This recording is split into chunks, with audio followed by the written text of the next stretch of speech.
Absolutely. I'm excited to be here today. One, just to think about, graduation and all of the accomplishments that lead up to a graduation.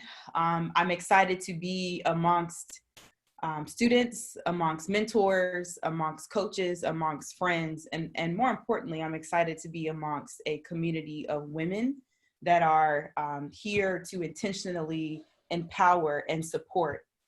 When I did my preparation for this, I looked back at the EmpowHERment website, and one thing that aligned for me was the discussion on the importance of leadership and how we as women have so many opportunities to continue to lead in the spaces that we're in. And so a lot of what you'll hear from me today will be on some aspect, or it will involve some place of where leadership ties into my world, whether it be personally or professionally. So before this call, I spent some time in my network, and I called people that were teen moms. I called people that were and are mentors. I called people that are mothers now and said, hey, here's the speech that I have coming up. What are some things that you want to make sure, or if it was your children, that you would want them to know and to learn about? Or if these were people that you were mentoring or coaching, right? What are some of the things that you're seeing amongst our young women that you think would be helpful? And as I, listen to their perspectives, coupled with my own experiences of things that I've either witnessed myself or have been a part of, whether it's growing up in a household and my parents getting divorced, whether that is me getting into school from undergraduate to graduate studies, whether it's me standing up for myself, whether it was me understanding my worth and who I am as a person, whether it was me getting my first car, playing sports, in some aspects of life, getting bullied and not knowing how to stick up for myself, whether it be in high school or college or in middle school. Whether it was driving and being pulled over, whether it was being in the wrong places at the wrong time, or whether it was being in the right places at the right time. There's a lot of things that I would like to make sure that I help to give you today to empower you and to strengthen you, and to help, you guys kind of think through, as some of the students, what you can do as you continue to move along your continuum and your journey. And as mentors and coaches, what may I be able to add and share that may add some perspective? In the intro, she shared a lot of the accomplishments that have gone into some of the work that I do in my career. I'll start just by giving you a little bit of perspective. I run a company in Charlotte called Asfalis Advisors. And Asfalis is a risk management and business continuity training, coaching, and advisory company. And so I typically work on things from active shooters to natural disasters to pandemics to succession planning for CEOs, to anything that can disrupt an operation from a business standpoint. My company's job is to find the threats and to help leaders fix them before they become a major problem. So we've been working with organizations a lot from COVID-19 back in January. A lot of our clients are in retail or have an international presence. And then more recently, with the events from George Floyd, it has taken another twist inside of our company and what we do from a crisis management perspective. So the title of Her Resilience is so fitting for me in a number of ways, whether it be personal or my professional life, because everything I do is about weathering the storm. And that's what I define resilience is. It's our ability to weather the storm, to be able to bounce back from things that happen that we're not expecting. So today I'll share a few stories with you to help you kind of understand that story and that cycle of resilience. When I thought about today's discussion, to me, it came in threes: faith, personal, and then professional. And mostly everything in my life falls into these three buckets. So I wanted to start by telling you a story about faith and how I became to understand my faith, because for me, that is a very critical component for any person, but especially a woman. So the perfect storm. Most people who have heard me speak on a number of occasions know my perfect storm story, but many people have not heard the two-part story. So today I'll have an opportunity to share both with you. In April of 2008, I was at home in Atlanta on spring break from college, and I was sitting in my car in front of Centennial Olympic Park in Atlanta, Georgia. It was a beautiful Friday afternoon, and as day turned to night, I began to notice that the wind speeds outside began to pick up and my car started shaking back and forth. Next thing I know, a brick building to the left of me literally crumbled to pieces and a light pole fell parallel to my car. The windows burst and my car rose off the ground while I was sitting in my car. And there were cars, dumpsters, billboards, everything that you can imagine was flying towards my head. And for the first time in my life, I realized I am not in control. There was absolutely nothing I could do to change what was happening to me in that moment. I couldn't make the car drop. I couldn't make the wind speed stop. I couldn't do anything. So number one, I'm a woman of faith. So I prayed and I said, Lord, clearly you're upset. I understand, but can you please drop the car? And so it probably was 15 to 20 seconds, but it felt like 1 to 2 minutes and the car dropped. And that's when I realized that I was in a tornado with wind speeds exceeding 135 miles per hour. It was the first tornado on record to hit the city of Atlanta. One person lost their life, 50 people lost their homes, and it destroyed everything from the east and the west side of the city. So that's the first part of the perfect storm. The second part is why I was there. So I came home that weekend because what I experienced in high school and in college was a lot of my friends dropped out of school and became teenage moms. And in particular, my sophomore year of college, a significant number of my friends dropped out of school. So I was home that weekend because a friend of mine was having a baby shower and she was getting married. And I came home to my mom's house and she said, why are you here? So I told her. And she said, well, look, I don't know what you're drinking in the water in Savannah, but you better not come in my house with anything that you're drinking there. And that was code word from my mom was, don't bring a baby home here. So I was in this place where I was leaving Atlanta. My car was totaled. It put a lot of things into perspective. I almost lost my life.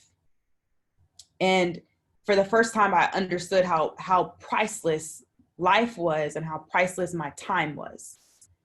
I also started to think about the people that I was around, right? Why is everyone around me getting pregnant or, whatever activity that may not align or may not be where you want to go? Why was I in that circle?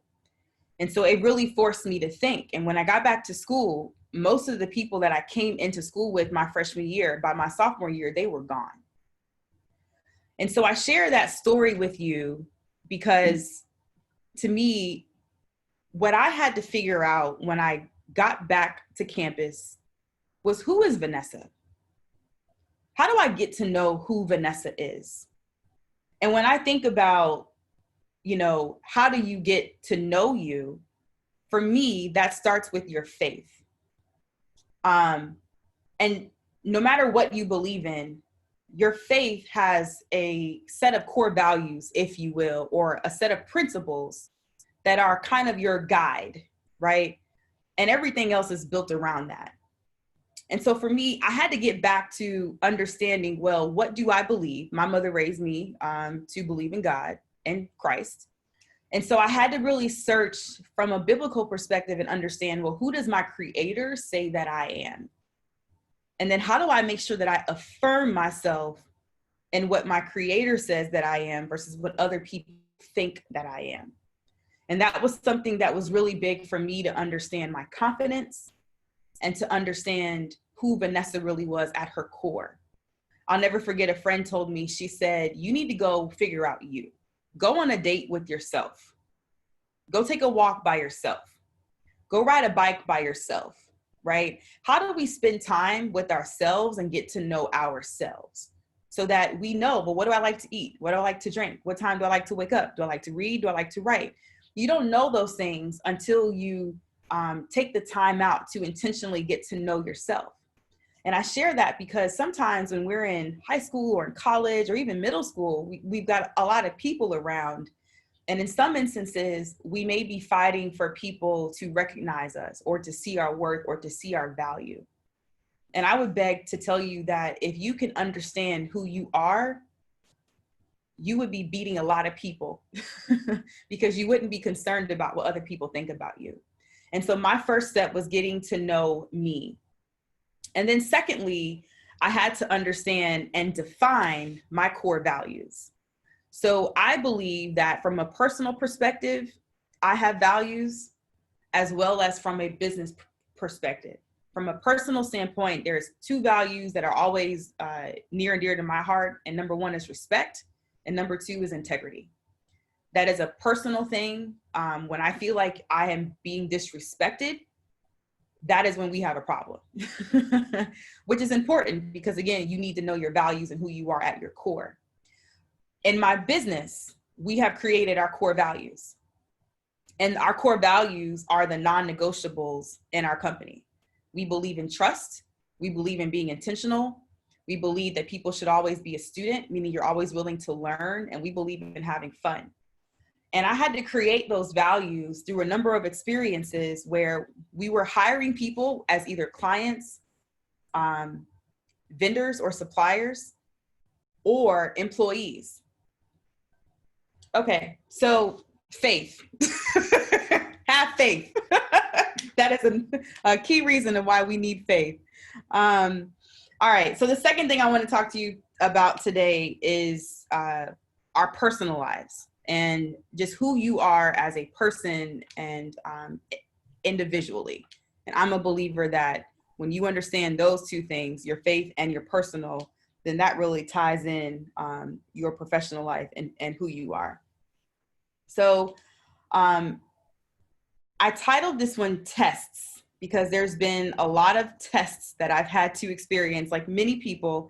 And I don't think it was until after I graduated where I really understood all the things that life will throw at you and your ability to move forward and to overcome some of those hurdles is going to be critical. So I have a story. And for me, I attended a historically Black college, Savannah State University, and learned a lot about my education. That's where I majored in Homeland Security and Emergency Management, and really loved being amongst African-American people and seeing an entire institution where it was people who looked just like me, who also valued me and who could nurture me and help to get me prepared for the workforce. And so when I attended Savannah State University, I came and left with a lot of pride. I loved being a Black woman. I loved learning about my history from people who looked like me. I learned how to have some tough conversations and, you know, just to really think about Black people in general and a lot of the paths and things that we've had to take as a society. When I left Savannah State, I started working with the aviation and manufacturing company. So they were a Fortune 200 company and they build private business jets, which is why this amazing airplane that I'm watching behind your screen drop does a lot for me because I grew up in a working environment where I was around and learning about people who purchased high-end products like an airplane. That wasn't something that I grew up with in my community. And so in that time frame, I wanted to take a look and see, well, I want to go back to school. And instead of going to a historically Black college and university, I wanted to go to a predominantly white institution, a PWI. And I specifically wanted an institution that had a business program that was a top 20 business ranking program. However, as I began to even think about applying for school again, my fears and my head noise came back. So to get into Savannah State, I took the SAT and the ACT 3 times and did not have a favorable score. In fact, I applied at over 10 universities, and Savannah State was the only university to let me in. So my confidence about myself was really low. I had a very high GPA, I think like a 3.75 out of high school, but my test scores were so low that I felt like I wasn't qualified, or I didn't deserve, or I didn't belong to be in those rooms.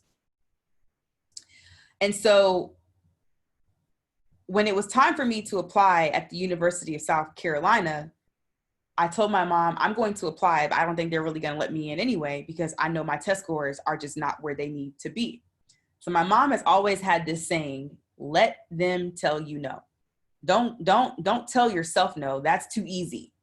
Let them tell you no. Do the work, go through the process, get the experience, make sure that you're qualified, right? But do the work. It's easy for Vanessa to look at something and say, oh, that's too hard, I'm just not going to apply, versus you applying and learning what was inside of you the whole time that you didn't know because you didn't force yourself to go through that process. So anyway, I applied into the University of South Carolina, and I received my decision letter in the mail, and I was denied. And those fears of my lack of confidence, my lack of self-esteem, me not knowing who I am, those things started to resurface in my mind. And so I was looking online one day, and the University of South Carolina's graduate degree program, the head of that division was making her rounds through the state of Georgia, which is where I lived at the time. And she was coming to Savannah, Georgia. And so I reached out and I scheduled a meeting with her. And I said, hey, my application was denied. I understand why. It's because of my test scores. But I wanted to take some time today for you to get to know me as a person. And hopefully USC could look at me beyond my test scores, but at the bigger picture. And so we had a 2 to 4 hour discussion over coffee. And she got to know me as an individual, right? She got to understand, what do you do in a degree field of Homeland Security and emergency management? You know, how did the events of Hurricane Katrina and 9/11 and a pandemic, what is that like for you and your job? How do you work for an aviation company and, you know, build a crisis management division? Like, what does that even mean? How are you not even 25 yet and you traveled to 13 different places around the world as a young woman? And so she took the time to get to know me as an individual. And at the end of our meeting, she said, well, here's what I'm going to do. I'm going to resubmit your name to the board and to see if we can get you a second look at your application. And I said, okay. So she said, so I'll send you an email in about 4 to 6 weeks. So I'm the type of person, I don't really believe people when they say they're going to do stuff. It's probably not a good thing, but for some reason I was hopeful. So I got an email from her 4 weeks later, and she said, your name has been resubmitted. So I said, okay. So about 6 to 8 weeks later, I get an email that's titled, guess what? And in that email, she said, your name has been resubmitted, and our board has made the decision that you are accepted into the University of South Carolina's graduate studies program. And it was a major accomplishment for me because in my head, I wasn't qualified. In my head, my test score says that you don't belong here. In my head, there were all these different things that told me, you don't deserve it. You're not allowed. This is not, you know, even if you get in, you won't make it. And so ironically, that was a 2.5-year program. I studied international business and I finished my curriculum in 1.5 years. Not only was I, quote unquote, the least qualified to get into the program, but I accelerated at a faster rate than everybody else who was on paper more qualified than me to be in that program, right? And so when I talk about your tests and trials are a part of life, and they will happen time and time again. As soon as you master one, you will learn to master another one. And so for me, what I wanted to share with you from a personal perspective is the importance of setting goals. Getting into a top 20 business school was a goal. Goals are nothing without execution. I'm a firm person that everything I do is tied into a goal that I want to accomplish. When I moved to Charlotte 6 years ago, I had a vision board. And that vision board mapped out what I wanted to see differently in my personal life, in my spiritual life, in my work life, in my family life, in my finances. And not only do I set vision boards, but then I have a strategy that I personally hold myself accountable to with the help of other people, like your coaches, like your mentors that are on this call. They help to hold me accountable, because it's impossible for us to meet and hit all the goals that we want without accountability. And so I first want to share with you, you have to set goals. And I would tell you even a point further, as Black women, and specifically as young Black women, I want to encourage you to set big, audacious goals that seem like you can't accomplish them. I want you to dream big, to think big. Oftentimes, I think one challenge that we have as Black women and younger people specifically is our think isn't big enough. And as a person in business, it's really important for you to have a big picture and to see yourself, to call things as though they are. So I have to sometimes speak confidence before I am confident, right? And so that's the importance for you to being able to have goals that you set that are big goals. And you believe in yourself and you know that you can accomplish those goals. The second thing that I think is important for you to understand from a personal perspective is to manage your head noise. So again, I talked about my head noise as it relates to getting into school, and there's been a number of other things. There's a person who I follow by the name of Lisa Nichols. She's a transformational speaker, and she's amazing. She has an exercise that she does called Expose the Lies. And she will tell you to get a sheet of paper in blue or black ink and write down the lies that you tell yourself. What are those lies? So for me, my lies are: you're too skinny, your hair's not long enough, you'll never be able to grow a successful business, you won't have enough money, you won't own your own home again, you can't pay off your student loan debt. These are lies that come to my brain every single day. And I've gone through this exercise of exposing them. And so I've written them down. You skip 4 spaces, you write the next lie. You skip 4 spaces, you write the next lie. And then you look at the lies that you tell yourself. Give yourself about 2 or 3 days. And I divided my lies up into the different parts of my life: personal, professional, business, whatever. What lies do I tell myself in each of those categories? And then you take some time and you write the truth. So the truth is, and so I brought you a picture of the truth that I tell myself every day. This is actually pulled this from a book, but I tell myself, and I've written down, I am confident. I'm a virtuous woman. I am blessed. I know my numbers in business. I am who God called me to be.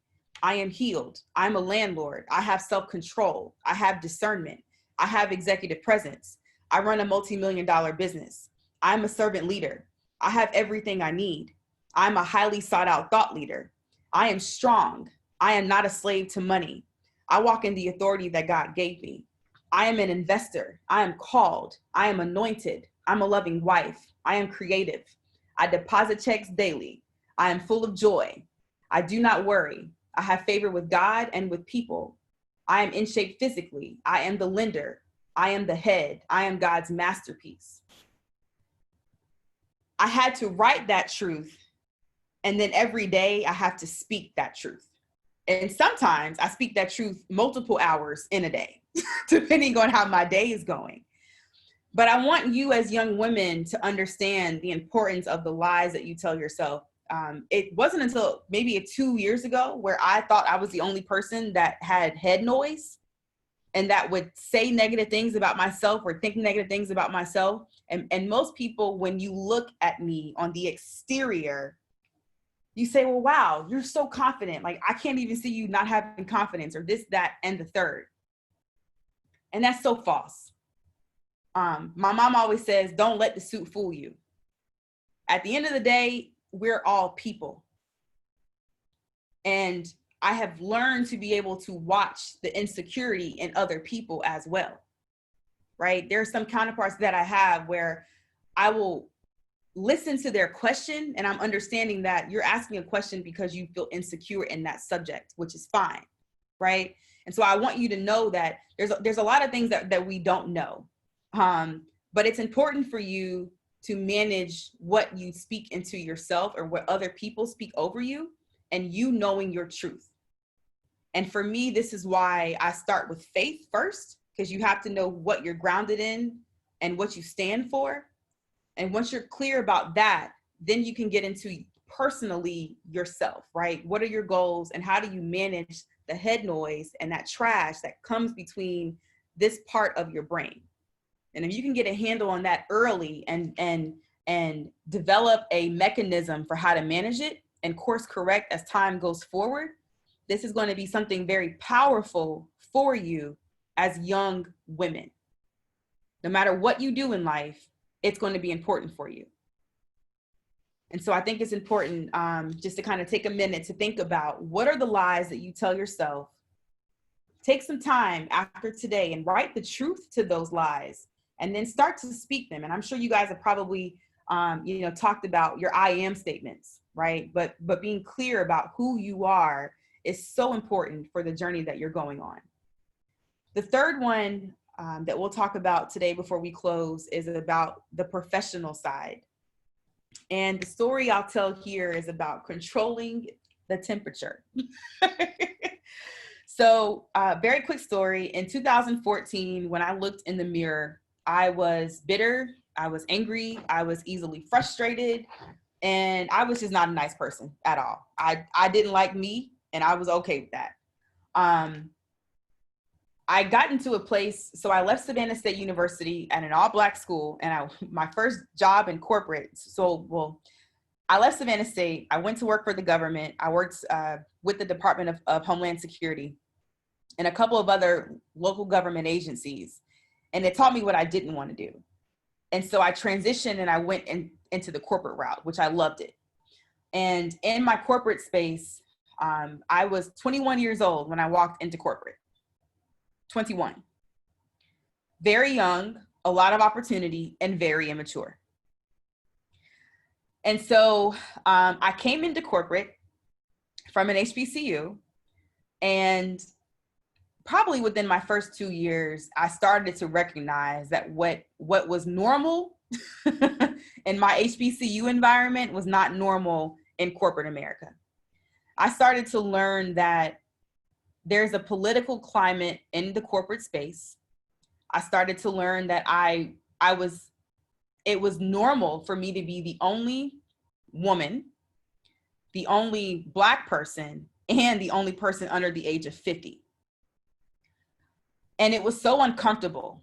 No one looked like me anywhere. And I didn't have the skill set or the capabilities at the time to articulate and to express some of the things that I was going through in my corporate space. And so while I love the opportunities that corporate provided for me personally, especially just learning the industry and getting exposure and traveling was amazing for me, and my business acumen, those things were amazing.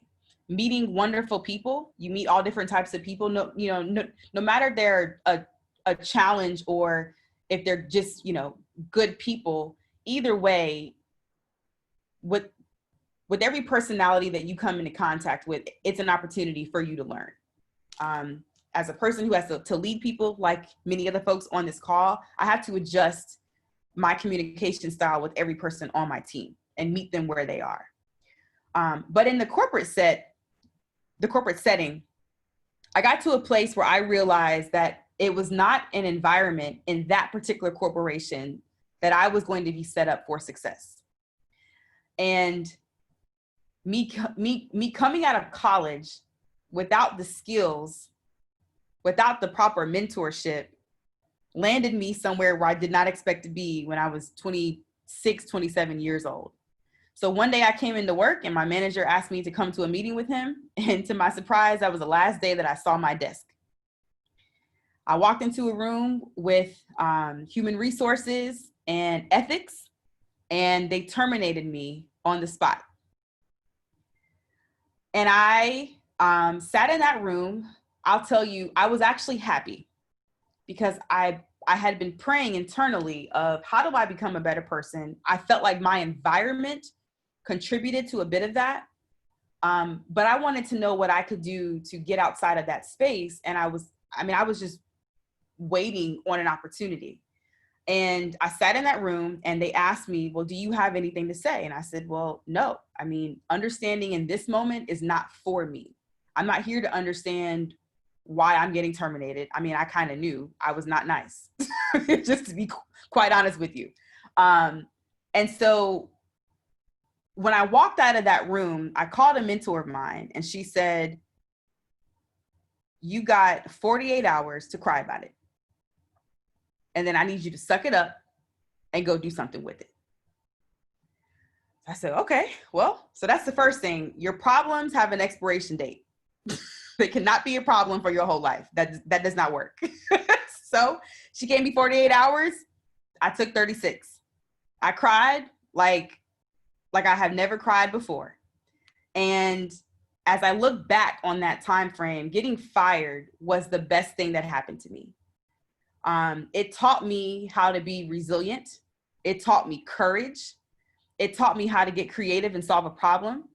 I came into corporate at 21. By 25, I had owned my first home and I had a mortgage and now no job, but I had a severance package, which means they gave me more money to pay my bills. And so that experience taught me a lot. But it also conveyed to me that you control the temperature in the room because you control you, which is the lesson I wish I would have learned or I had when I was 21 when I went into corporate versus 25 when I was fired. But sometimes it takes a humbling experience to position you to be where you need to be. I don't like sharing stories that are all about success and business and things like that because I don't think they're realistic. To be honest, you fail a lot and that's how you succeed. And so I had to get fired to be successful in the next places that I went. My next stop after that was a Fortune 50 company. My next stop after that was owning my own business. My next stop within that is now I'm working with those same types of people. I'm working with these same types of companies on a different side. And so I had to understand, how does Vanessa control the temperature in the room, whatever room that you're in, whether you're getting fired, whether you are in a room of classmates, whether you are in a room of your other, mentors, how do you control the temperature? And again, I believe that it starts with you. Your professional side of who you are starts with you, which is why it's so important to have your faith, to have the personal side of you understood and taken care of, and then you can think about the professional side. So when it comes to finding your voice, which was another piece that has come out of that for me professionally, getting fired really helped me to spring forward my voice and really start to speak up for, well, who is Vanessa? And how do I take a stand against things that I don't believe in or I don't think is right? Or how do I speak up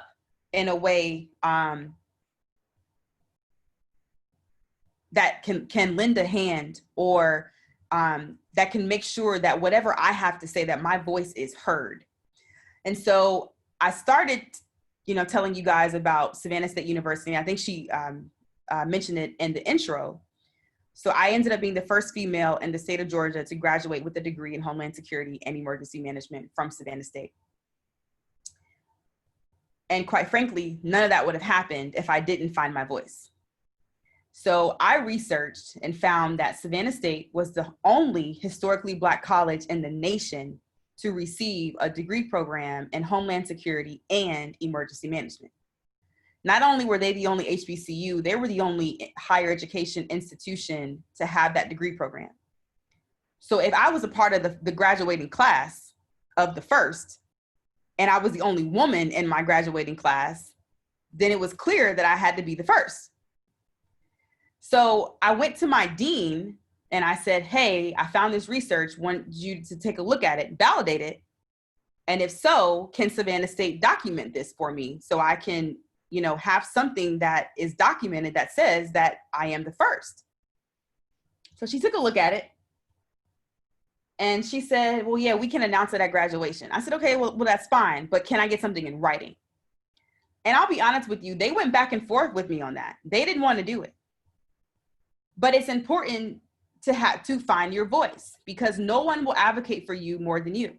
So can you imagine 10 years later, just something as simple as having documentation. Can you imagine 10 years later, if I would have never fought for myself then in 2010 when I was graduating, can you imagine what 10 years later would have looked like if I didn't take the time to get that documented? Every single intro that someone gives me, they talk about that. Wow, you were the first. You had something to do with the history of something. Great, that's amazing. But I share that story with you to tell you that you have to advocate for yourself every single day. And going back to some of the women that I had a chance to speak with before this conversation, today, many of them shared, I want our young women to know who they are, and I want them to find their voice and use it. And so that is one example of me having to find my voice and to use it. In present day times, what that looks like,